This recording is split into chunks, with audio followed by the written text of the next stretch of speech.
Hey everyone, Chelsea here from So Simple Home. Today's project is a fun fall project. This is actually one that's been on my sewing table for a while for me to do and put together for you, and it's taken me this long to get to. So I'm really excited about this. I've been inspired by designs like this for a while, and I wanted to put together something super simple that myself and my viewers would really enjoy. So I think you're gonna like this project. Today we are going to make a pillow cover, but we're going to make a fall leaf wreath pillow cover.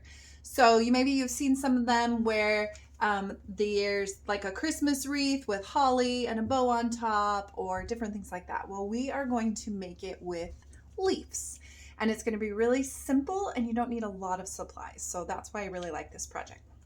So the first thing you need to do is head over to the link in the description so that you can get the pattern for all of the leaves.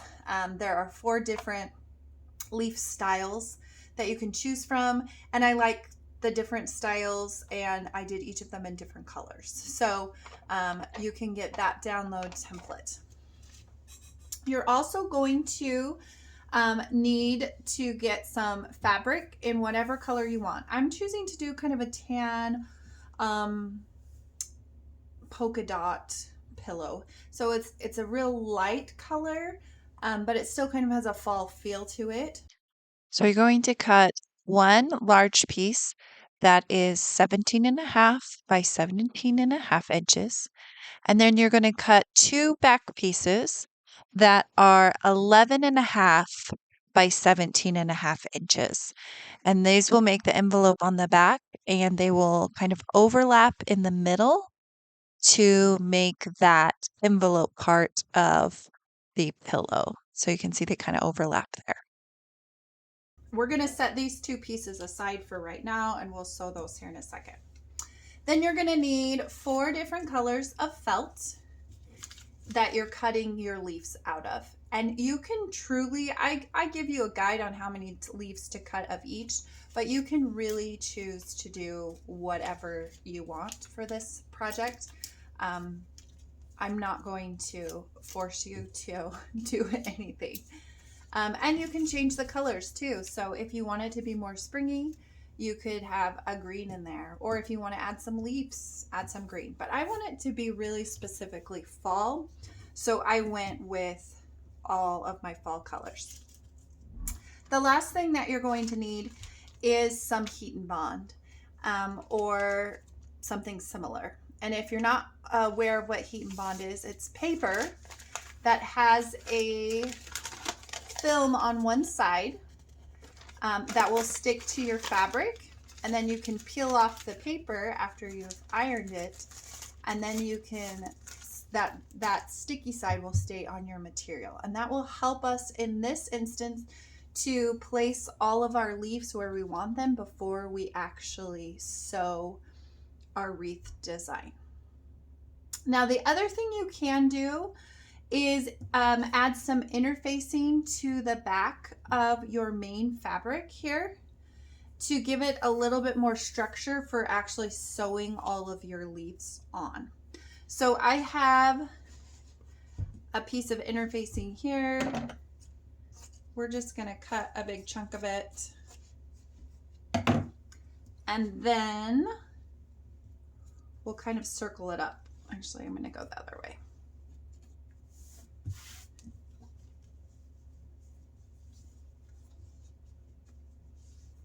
And we'll just kind of make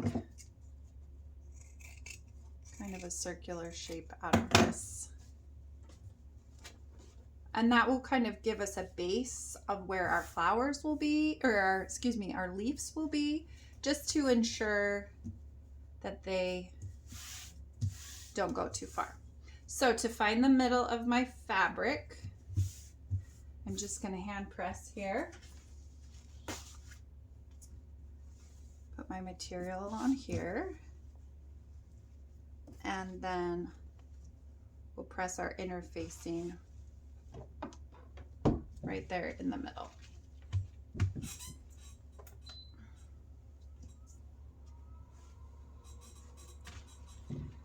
And press it right here to the middle. so we make sure we get all that interfacing pressed down.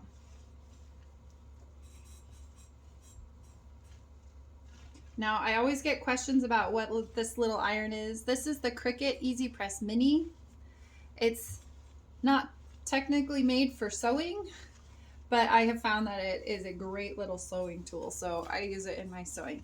It's made to add simple vinyl, small pieces of vinyl to small projects. So I do use it for that too, but it has worked really nicely as a sewing tool. I love it. All right, so we just have that little bit of interfacing on the back. It's just going to help give us a little bit more structure for all of our leaves here. Now, I told you you need the heat and bond. And what I actually did is I just cut it into strips, because for this design, we're going to put our leaves on in the shape of the wreath, and then we're just going to stitch through the center of all our leaves because we have them in felt, and felt does not fray. And so we're able to not have to embroider or stitch around each of the individual leaves. That will take forever. And this is an easy, simple project. So what we're going to do is take one of our strips here of heat and bond. That looks like it. There we go. And I'm just going to press it right to my felt here.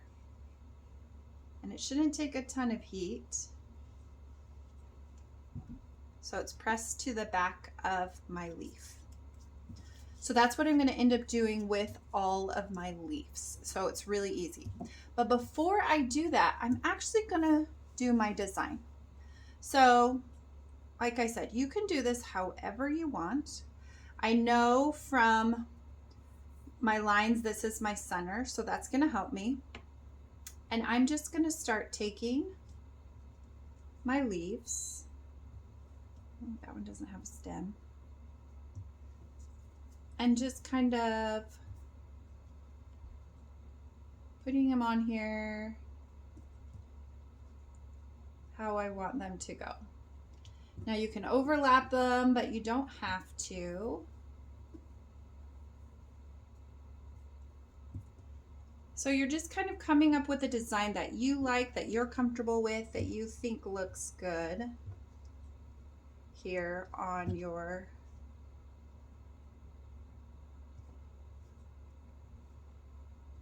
out of your leaves here.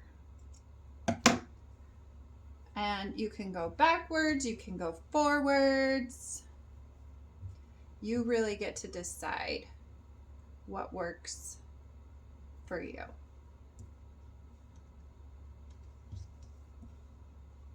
So I think we're gonna do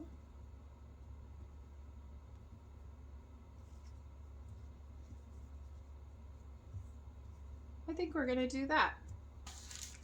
What do you think? You like that design? And I still have a couple leaves left over, so I could potentially make it larger. I'm not going to. So now what I'm going to do, now that I know where my leaves are, what direction that they're going, that's why you don't necessarily want to put the heat and bond first for everything, because you might want to flip. Maybe I'm like, oh, I don't like this one. I want to flip it that way. Okay.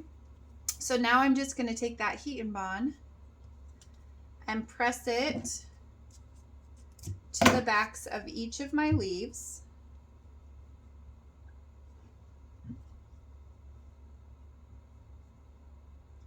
Until all of my leaves have it pressed on there. So I'm going to work on that. All of my leaves now have some heat and bond pressed to the back. And now I'm just going to kind of readjust them so everybody looks how I want it to look. And I'm actually going to move these all down just a little bit because this is my center line. It's always smart to stand up and look at it because it looks different when you're sitting down than when you're standing. I think that looks pretty good. So now I'm just going to take my press and I'm going to press where that heat and bond is so that all of my leaves will stay where I put them. All right, there is my leaves all pressed down. They look really cute. I'm loving this project. All right, so now we're going to stitch them down, and we want to stitch them in a circle. You can eyeball it and free for all it. That totally works. If you have tools in your sewing room, like something like this is actually for cutting circles, but I could use this to draw my circle all the way around. I like to use the Pilot Frixion pens because when you add heat to them, they disappear. So I can draw them on my fabric and then they disappear after that. So I could for sure do that. If you don't have something like this, which a lot of people don't, grab a plate and put your plate in the center and use it to draw your circle around those leaves. And even if your plate maybe is a little big for the circle you might be drawing, you can always come in 1/2 inch later and trace it around. But you see, you can just see right there what a difference that makes. Now we're going to stitch it. So let's move this forward a little bit. Doesn't matter where you start, just pick a spot. Now you can change your stitch. So if you want to do a more decorative stitch or a zigzag stitch or whatever, I am just going to do a straight stitch and I'm going to go around a couple of times. So I'm going to follow my circle. Just be careful as you're stitching over some of those stems that you don't accidentally fold them. This one's trying to get folded into there.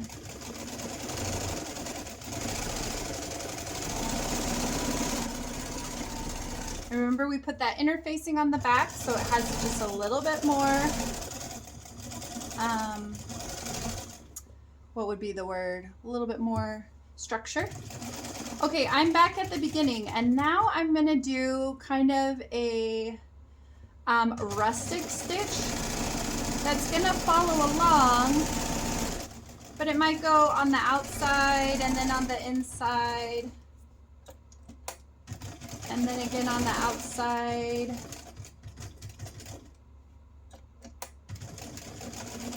and then on the inside, just to add a little bit more interest to the design.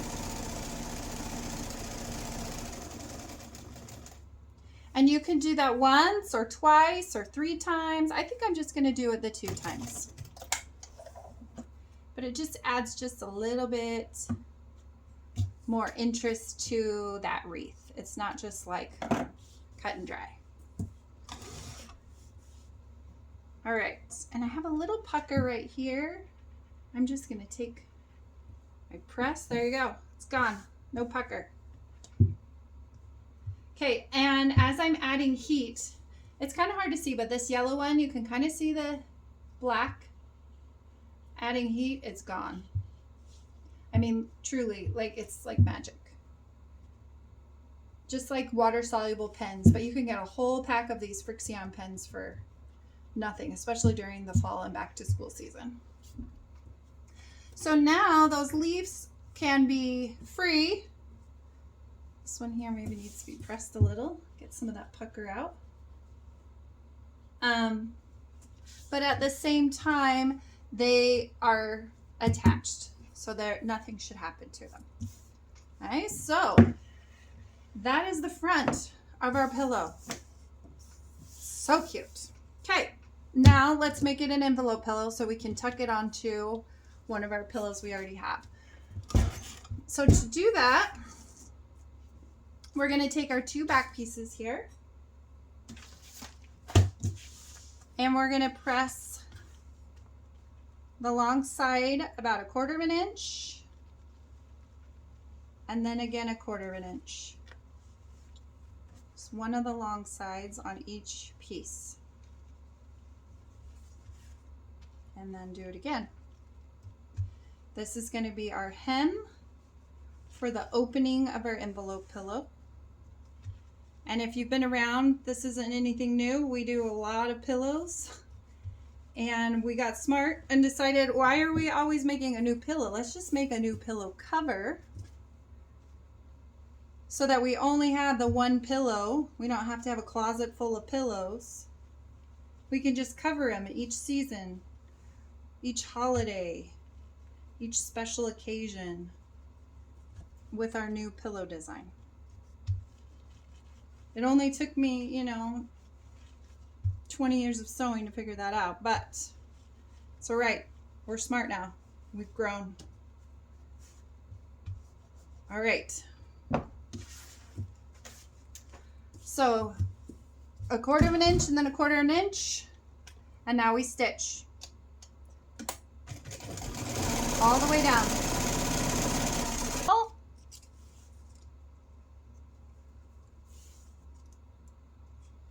Cut our threads, press those seams so they're nice and flat. And now we can put our pillow together.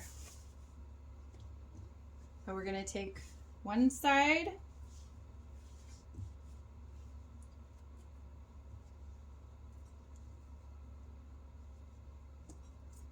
and then we'll overlap the other side here.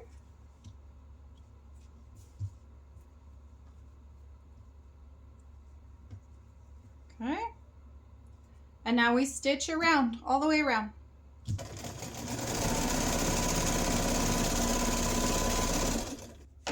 All right, there's our cover. Just gonna press some of those seams down.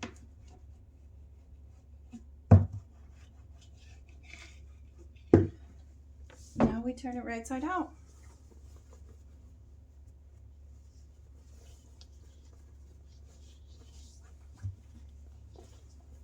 Now I like this project because it has a fun design, but it does have a little bit more structure because of that interfacing that we put, which is always sometimes nice when you have a decorative pillow and you want the design to stand out and not get lost in the huge pillow. There it is. So cute. So now we just add our pillow, which is always fun. This could be for your indoor on your couches or whatever, chairs, or you can make it for your outdoor pillows as well. How cute is that? Oh my goodness. Love it. Just so fluffy and fun. And then you have the envelope on the back. You can always also, if you don't like them being able to open, you can always put like a piece of Velcro.